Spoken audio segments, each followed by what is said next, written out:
Book VII, Part 1 of the Republic, by Plato. Read by Bob Neufeld. "And now," I said, "let me show in a figure how far our nature is enlightened or unenlightened. Behold, human beings living in an underground den, which has a mouth open towards the light and reaching all along the den. Here they have been from their childhood, and have their legs and necks chained, so that they cannot move and can only see before them, being prevented by the chains from turning round their heads. Above and behind them a fire is blazing at a distance, and between the fire and the prisoners there is a raised way, and you will see, if you look, how a low wall built along the way, like the screen which marionette players have in front of them, over which they show the puppets." "I see." "And do you see," I said, "men passing along the wall, carrying all sorts of vessels and statues and figures of animals made of wood and stone and various materials, which appear over the wall? Some of them are talking, others silent. You have shown me a strange image, and they are strange prisoners." "Like ourselves," I replied, "and they see only their own shadows, or the shadows of one another, which the fire throws on the opposite wall of the cave." "True," he said. "How could they see anything but the shadows if they were never allowed to move their heads?" "And of the objects which are being carried in like manner they would only see the shadows?" "Yes," he said. "And if they were able to converse with one another, would they not suppose that they were naming what was actually before them?" "Very true." "And suppose, further, that the prison had an echo which came from the other side, would they not be sure to fancy, when one of the passers-by spoke, that the voice which they heard came from the passing shadow?" "No question," he replied. "To them," I said, "the truth would be literally nothing but the shadows of the images." "That is certain." "And now look again, and see what will naturally follow if the prisoners are released and disabused of their error. At first, when any of them is liberated and compelled suddenly to stand up and turn his neck round and walk and look towards the light, he will suffer sharp pains, the glare will distress him, and he will be unable to see the realities of which in his former state he had seen the shadows. And then conceive some one saying to him that what he saw before was an illusion, but that now, when he is approaching nearer to being and his eye is turned towards more real existence, he has a clearer vision. What will be his reply? And you may further imagine that his instructor is pointing to the objects as they pass, and requiring him to name them. Will he not be perplexed? Will he not fancy that the shadows which he formerly saw are truer than the objects which are now shown to him? Far truer.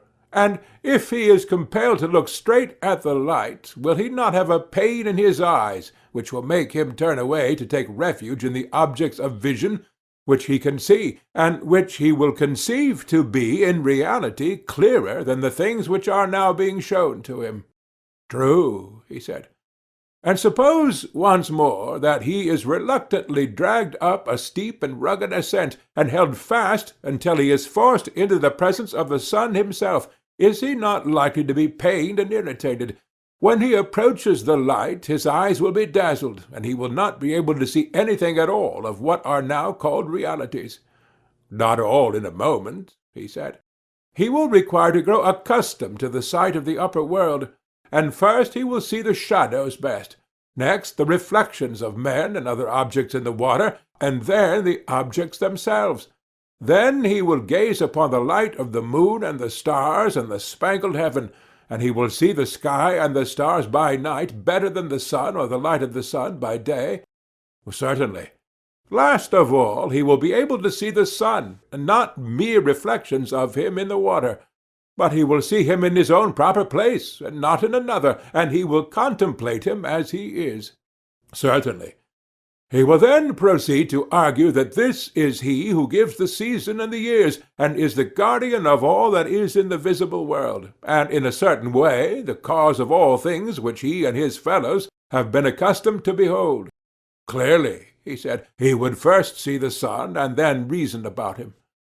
And when he remembered his old habitation, and the wisdom of the den, and his fellow prisoners, do you not suppose that he would felicitate himself on the change, and pity them? Certainly he would. And if they were in the habit of conferring honours among themselves on those who were quickest to observe the passing shadows, and to remark which of them went before, and which followed after, and which were together, and who were therefore best able to draw conclusions as to the future, do you think he would care for such honours and glories, or envy the possessors of them? Would he not say, with Homer, better to be the poor servant of a poor master, and to endure anything, rather than think as they do and live after their manner? Yes, I think he would rather suffer anything than entertain these false notions and live in this miserable manner. Imagine once more, I said, such an one coming suddenly out of the sun to be replaced in his old situation. Would he not be certain to have his eyes full of darkness? To be sure. And if there were a contest, and he had to compete in measuring the shadows with the prisoners who had never moved out of the den, while his sight was still weak, and before his eyes had become steady, and the time which would be needed to acquire this new habit of sight might be very considerable, would he not be ridiculous? Men would say of him that up he went and down he came without his eyes, and that it was better not even to think of ascending, and if any one tried to loose another and lead him up to the light, let them only catch the offender, and they would put him to death. No question, he said. This entire allegory, I said, you may now append, dear Glaucon, to the previous argument. The prison-house is the world of sight, the light of the fire is the sun, and you will not misapprehend me if you interpret the journey upwards to be the ascent of the soul into the intellectual world according to my poor belief, which at your desire I have expressed, whether rightly or wrongly, God knows.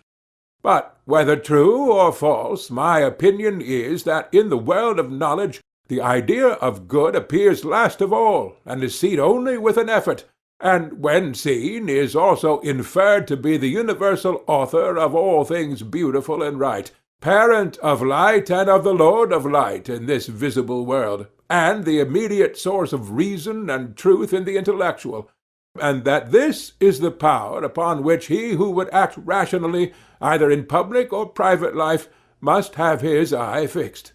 I agree, he said, as far as I am able to understand you. Moreover, I said, you must not wonder that those who attain to this beatific vision are unwilling to descend to human affairs, for their souls are ever hastening into the upper world where they desire to dwell, which desire of theirs is very natural, if our allegory may be trusted. Yes, very natural. And is there anything surprising in one who passes from divine contemplations to the evil state of man, misbehaving himself in a ridiculous manner, if, while his eyes are blinking, and before he has become accustomed to the surrounding darkness, he is compelled to fight in courts of law, or in other places, about the images, or the shadows of images, of justice, and is endeavoring to meet the conceptions of those who have never yet seen absolute justice? Anything but surprising, he replied. Any one who has common sense will remember that the bewilderments of the eyes are of two kinds, and arise from two causes, either from coming out of the light or from going into the light, which is true of the mind's eye quite as much as of the bodily eye. And he who remembers this, when he sees any one whose vision is perplexed and weak, will not be too ready to laugh. He will first ask whether that soul of man has come out of the brighter life, and is unable to see because unaccustomed to the dark, or having turned from darkness to the day, is bedazzled by excess of light. And he will count the one happy in his condition and state of being, and he will pity the other. Or, if he have a mind to laugh at the soul which comes from below into the light, there will be more reason in this than in the laugh which greets him who returns from above out of the light into the den. That, he said, is a very just distinction. But then, if I am right, certain professors of education must be wrong when they say that they can put a knowledge into the soul which was not there before, like sight into blind eyes. They undoubtedly say this, he replied. Whereas our argument shows that the power and capacity of learning exists in the soul already, and that just as the eye was unable to turn from darkness to light without the whole body, so too the instrument of knowledge can only, by the movement of the whole soul, be turned from the world of becoming into that of being, and learn by degrees to endure the state of being, and of the brightest and best of being, or, in other words, of the good. Very true. And must there not be some art which will effect conversion in the easiest and quickest manner, not implanting the faculty of sight, for that exists already, but has been turned in the wrong direction, and is looking away from the truth? Yes, he said, such an art may be presumed. And whereas the other so-called virtues of the soul seem to be akin to bodily qualities, for even when they are not originally innate they can be implanted later by habit and exercise, the virtue of wisdom, more than anything else, contains a divine element which always remains, and by this conversion is rendered useful and profitable, or, on the other hand, hurtful and useless. Did you never observe the narrow intelligence flashing from the keen eye of a clever rogue, how eager he is, how clearly his paltry soul sees the way to his end? He is the reverse of blind, but his keen eyesight is forced into the service of evil, and he is mischievous in proportion to his cleverness. Very true, he said. But what if there had been a circumcision of such natures in the days of their youth, and they had been severed from those sensual pleasures, such as eating and drinking, which, like leaden weights, were attached to them at their birth, and which drag them down and turn the vision of their souls upon the things that are below? If, I say, they had been released from these impediments and turned in the opposite direction, the very same faculty in them would have seen the truth as keenly as they see what their eyes are turned to now. Very likely.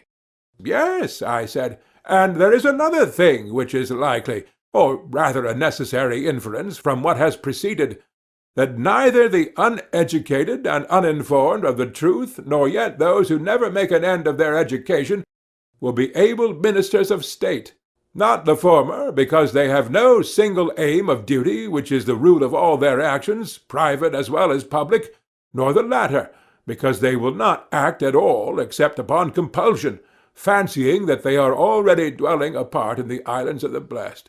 Very true, he replied. Then, I said, the business of us who are the founders of the state will be to compel the best minds to attain that knowledge which we have already shown to be the greatest of all.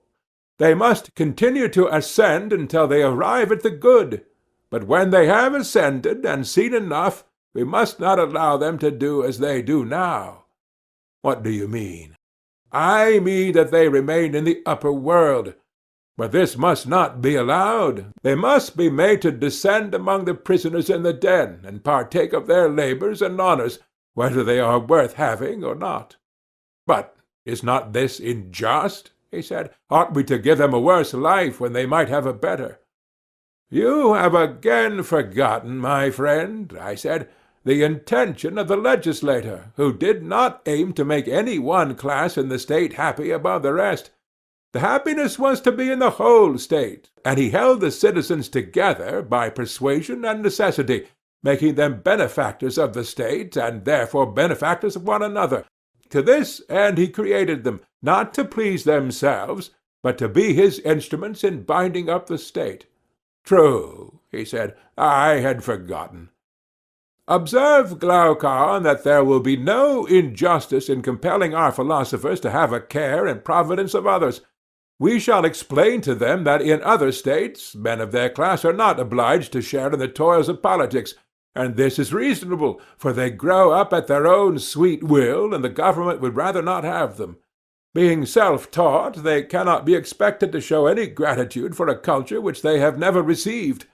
But we have brought you into the world to be rulers of the hive, kings of yourselves and of the other citizens, and have educated you far better and more perfectly than they have been educated, and you are better able to share in the double duty. Wherefore each of you, when his turn comes, must go down to the general underground abode, and get the habit of seeing in the dark. When you have acquired the habit, you will see 10,000 times better than the inhabitants of the den, and you will know what the several images are, and what they represent, because you have seen the beautiful and just and good in their truth. And thus our state, which is also yours, will be a reality, and not a dream only, and will be administered in a spirit unlike that of other states, in which men fight with one another about shadows only, and are distracted in the struggle for power, which in their eyes is a great good. Whereas the truth is that the state in which the rulers are most reluctant to govern is always the best and most quietly governed, and the state in which they are most eager the worst. Quite true, he replied. And will our pupils, when they hear this, refuse to take their turn at the toils of state, when they are allowed to spend the greater part of their time with one another in the heavenly light? Impossible, he answered, for they are just men, and the commands which we impose upon them are just. There can be no doubt that every one of them will take office as a stern necessity, and not after the fashion of our present rulers of state.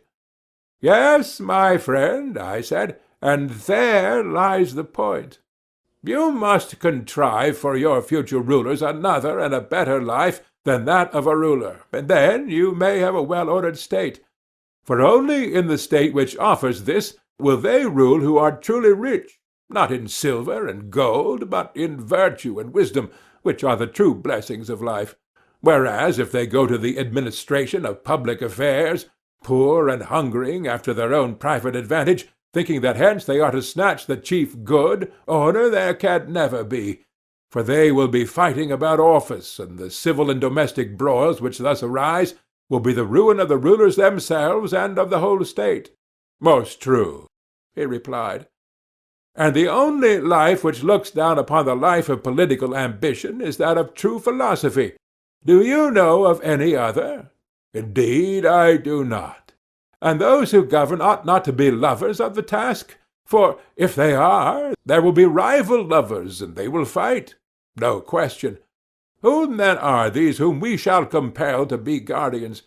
Surely they will be the men who are wisest about affairs of state, and by whom the state is best administered, and who at the same time have other honors, and another and a better life than that of politics. They are the men, and I will choose them, he replied. And now shall we consider in what way such guardians will be produced, and how they are to be brought from darkness to light, as some are said to have ascended from the world below to the gods? By all means. The process, I said, is not the turning over of an oyster shell, an allusion to a game in which two parties fled or pursued according as an oyster shell, which was thrown into the air, fell with the dark or light side uppermost. But the turning round of a soul passing from a day, which is little better than night, to the true day of being, that is, the ascent from below, which we affirm to be true philosophy? Quite so. And should we not inquire what sort of knowledge has the power of effecting such a change? Certainly. What sort of knowledge is there which would draw the soul from becoming to being? And another consideration has just occurred to me. You will remember that our young men are to be warrior athletes? Yes, that was said. Then this new kind of knowledge must have an additional quality. What quality? Usefulness in war. Yes, if possible.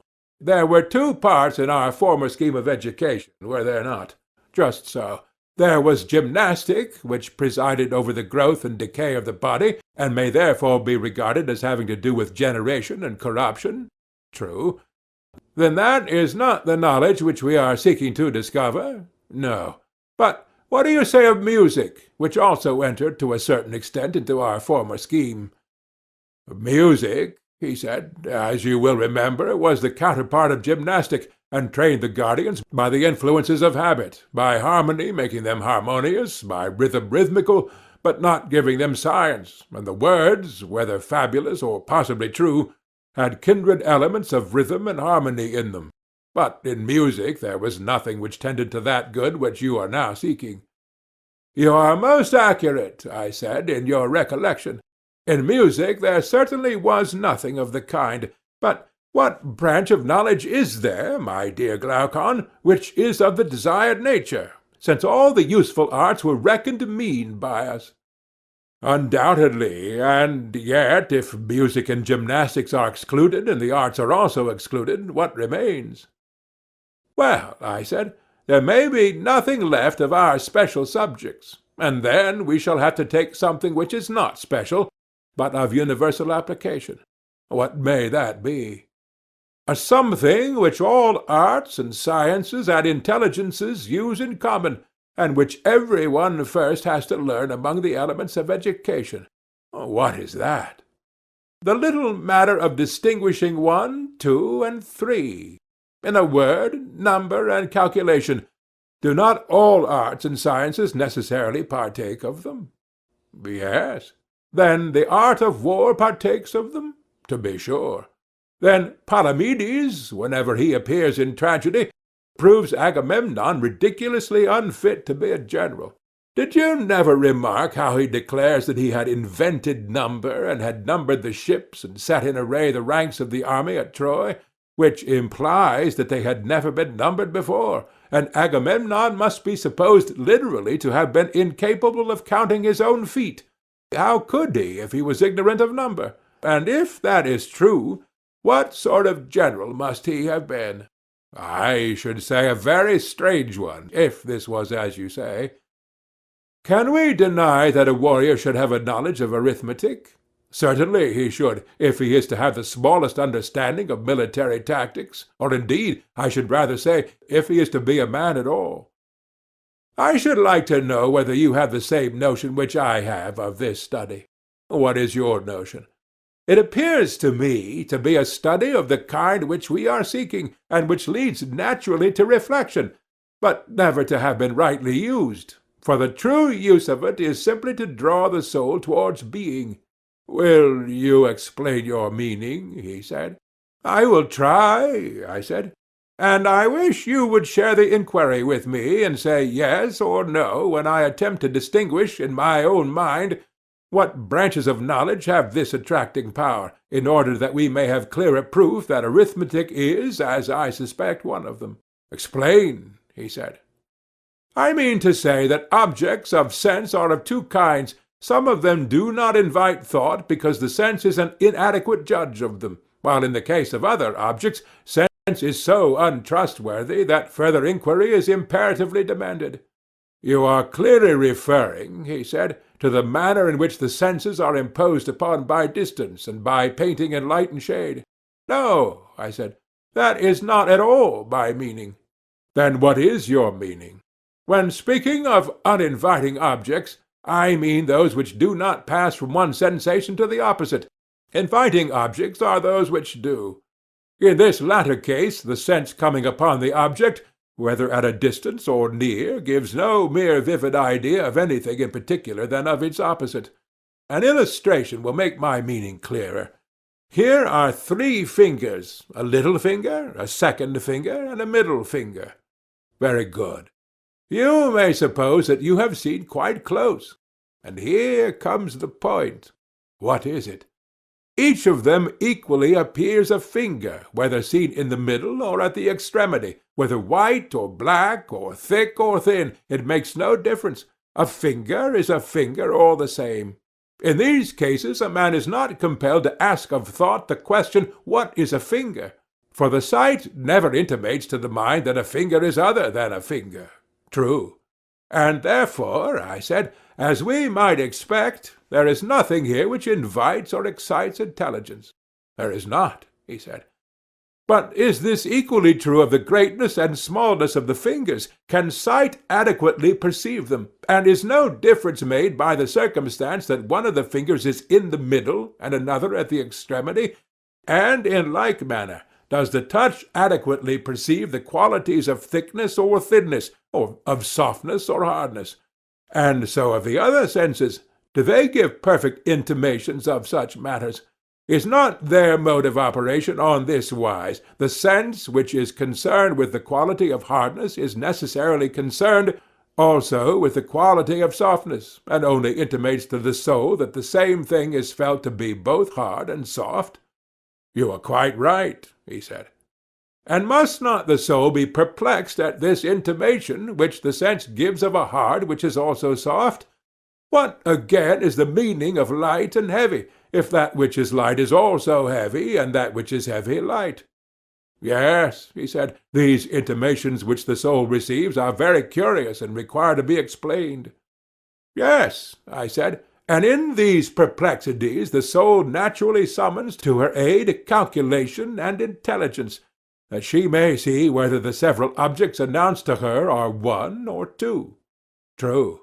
And if they turn out to be two, is not each of them one and different? Certainly. And if each is one, and both are two, she will conceive the two as in a state of division. For if they were undivided, they could only be conceived of as one. True. The eye certainly did see both small and great, but only in a confused manner. They were not distinguished. Yes. Whereas the thinking mind, intending to light up the chaos, was compelled to reverse the process, and look at small and great as separate and not confused. Very true. Was not this the beginning of the inquiry, what is great and what is small? Exactly so, and thus arose the distinction of the visible and the intelligible. Most true. This was what I meant when I spoke of impressions which invited the intellect, or the reverse. Those which are simultaneous with opposite impressions invite thought. Those which are not simultaneous do not. I understand, he said, and agree with you. And to which class do unity and number belong? I do not know, he replied. Think a little, and you will see that what has preceded will supply the answer. For if simple unity could be adequately perceived by the sight or by any other sense, then, as we were saying in the case of the finger, there would be nothing to attract towards being. But when there is some contradiction always present, and one is the reverse of one and involves the conception of plurality, then thought begins to be aroused within us, and the soul, perplexed and wanting to arrive at a decision, asks, what is absolute unity? This is the way in which the study of the one has a power of drawing and converting the mind to the contemplation of true being. And surely, he said, this occurs notably in the case of one, for we see the same thing to be both one and infinite in multitude. Yes, I said, and this being true of one must be equally true of all number? Certainly. And all arithmetic and calculation have to do with number? Yes. And they appear to lead the mind towards truth? Yes, in a very remarkable manner. Then this is knowledge of the kind for which we are seeking, having a double use, military and philosophical. For a man of war must learn the art of number, or he will not know how to array his troops, and the philosopher also, because he has to rise out of the sea of change and lay hold of true being, and therefore he must be an arithmetician. That is true. And our guardian is both warrior and philosopher? Certainly. Then this is a kind of knowledge which legislation may fitly prescribe, and we must endeavour to persuade those who are to be the principal men of our state to go and learn arithmetic, not as amateurs, but they must carry on the study until they see the nature of numbers with the mind only, nor again like merchants or retail traders, with a view to buying or selling, but for the sake of their military use, and of the soul herself, and because this will be the easiest way for her to pass from becoming to truth and being. That is excellent. Yes, I said. And now, having spoken of it, I must add how charming the science is, and in how many ways it induces to our desired end, if pursued in the spirit of a philosopher, and not of a shopkeeper. How do you mean? I mean, as I was saying, that arithmetic has a very great and elevating effect, compelling the soul to reason about abstract number, and rebelling against the introduction of visible or tangible objects into the argument. You know how steadily the masters of the art repel and ridicule any one who attempts to divide absolute unity when he is calculating, and if you divide, they multiply, meaning either, 1, that they integrate the number because they deny the possibility of fractions, or 2, that division is regarded by them as a process of multiplication, for the fractions of one continue to be units, taking care that one shall continue one and not become lost in fractions. That is very true. Now, suppose a person were to say to them, "Oh, my friends, what are these wonderful numbers about which you are reasoning, in which, as you say, there is a unity such as you demand, and each unit is equal, invariable, indivisible?" What would they answer? They would answer, as I should conceive, that they were speaking of those numbers which can only be realized in thought. Then you see that this knowledge may be truly called necessary, necessitating, as it clearly does, the use of the pure intelligence in the attainment of pure truth. Yes, that is a marked characteristic of it. And have you further observed that those who have a natural talent for calculation are generally quick at every other kind of knowledge, and even the dull, if they have had an arithmetical training, although they may derive no other advantage from it, always become much quicker than they would otherwise have been? Very true, he said. And indeed you will not easily find a more difficult study, and not many as difficult. You will not. And for all these reasons, arithmetic is a kind of knowledge in which the best natures should be trained, and which must not be given up. I agree. Let this then be made one of our subjects of education. And next we shall inquire whether the kindred science also concerns us. You mean geometry? Exactly so. Well, clearly, he said, we are concerned with that part of geometry which relates to war.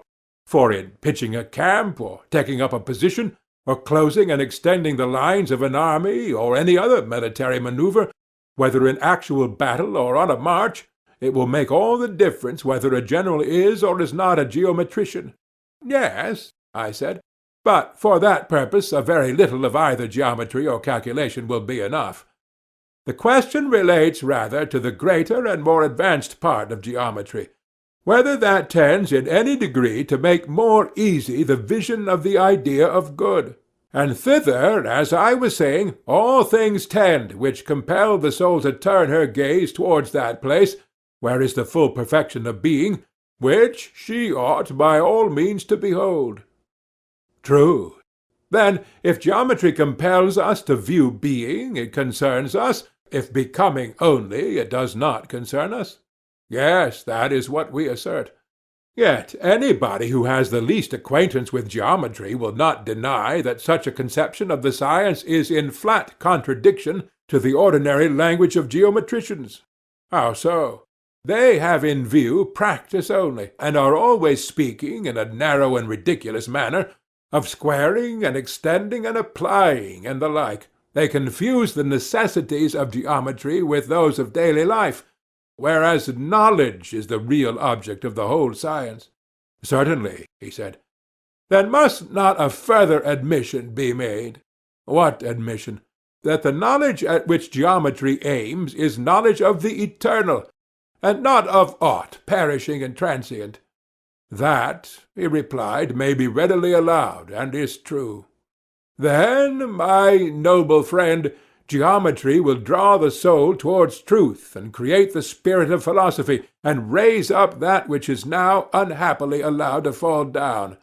Nothing will be more likely to have such an effect.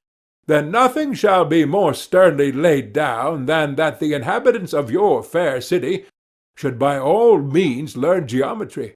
Moreover, the science has indirect effects which are not small. Of what kind? He said. There are the military advantages of which we spoke, I said, and in all departments of knowledge, as experience proves, any one who has studied geometry is infinitely quicker of apprehension than any one who has not. Yes, indeed, he said, there is an infinite difference between them. Then shall we propose this as a second branch of knowledge which our youth will study? Let us do so, he replied. And suppose we make astronomy the third. What do you say? I am strongly inclined to it, he said. The observation of the seasons and of months and years is as essential to the general as it is to the farmer or sailor. I am amused, I said, at your fear of the world, which makes you guard against the appearance of insisting upon useless studies. and I quite admit the difficulty of believing that in every man there is an eye of the soul which, when by other pursuits lost and dimmed, is by these purified and re-illumined, and is more precious far than 10,000 bodily eyes, for by it alone is truth seen. Now, there are two classes of persons, one class of those who will agree with you and will take your words as a revelation, another class to whom you will be utterly unmeaning, and who will naturally deem them to be idle tales, for they see no sort of profit which is to be obtained from them. And therefore you had better decide at once with which of the two you are proposing to argue. You will very likely say with neither, and that your chief aim in carrying on the argument is your own improvement. At the same time you do not grudge to others any benefit which they may receive. I think that I should prefer to carry on the argument mainly on my own behalf. Then take a step backward, for we have gone wrong in the order of the sciences. End of Book 7, Part 1.